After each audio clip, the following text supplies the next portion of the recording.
సాక్షిగా భారత రాజ్యాంగాన్ని డాక్టర్ బిఆర్ అంబేద్కర్ ను అవమానించిన కేంద్ర హోంశాఖ మంత్రి అమిత్ షా తక్షణమే తన పదవికి నైతిక బాధ్యత వహిస్తూ రాజీనామా చేయాలని కాంగ్రెస్ పార్టీ గుంటూరు జిల్లా పశ్చిమ నియోజకవర్గ సమన్వయకర్త జాన్ బాబు డిమాండ్ చేశారు.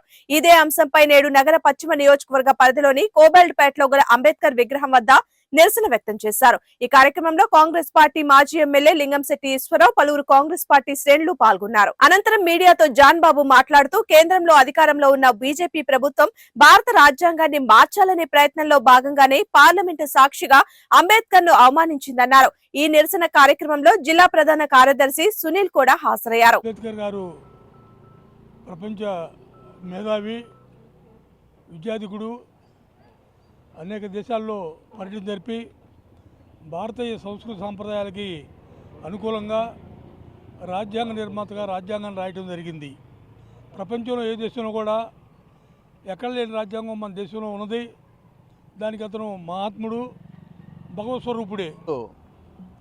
ఏఐసిసి, పిసిసి, డిసిసి పిలుపు మేరకు గుంటూరు పశ్చిమ నియోజకవర్గంలో మరి నా ఆధ్వర్యంలో డాక్టర్ బిఆర్ అంబేద్కర్ గారిని హేళన చేసి అవమానించేందుకు మరి దేశ హోంమంత్రి అమిత్ షా రాజీనామా చేయాలని, అలాగే తన ఎంపీ పదవి కూడా రాజీనామా చేయాలని డిమాండ్ చేస్తున్నాం.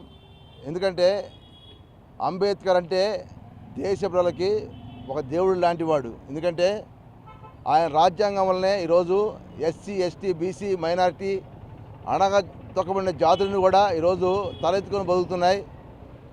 అలాంటి రాజ్యాంగాన్ని నిర్మూలించాలని ఒక కుట్రతోటి ఈ మోడీ కానీ, అమిత్ షా కానీ, ఈ బీజేపీ ప్రభుత్వం కానీ వీళ్ళందరూ కూడా దేశాన్ని మతోన్మాద తీసుకెళ్లాలని, వాళ్ళ యొక్క రాజ్యాంగాన్ని, సొంత రాజ్యాంగాన్ని అమలుపరచాలని ఆలోచన చేస్తూ రోజు ఏఐసిసి, పిసిసి, డిసిసి పిలుపు మేరకు ప్రపంచ మేధావి అయినటువంటి డాక్టర్ బిఆర్ అంబేద్కర్ గారిని గడిచిన కొన్ని రోజుల క్రితం నిండు రాజ్యసభలో కేంద్ర హోంమంత్రి వర్లైనటువంటి అమిత్ షా గారు అఖండమైన వ్యాఖ్యలతో అవమానించడం జరిగింది.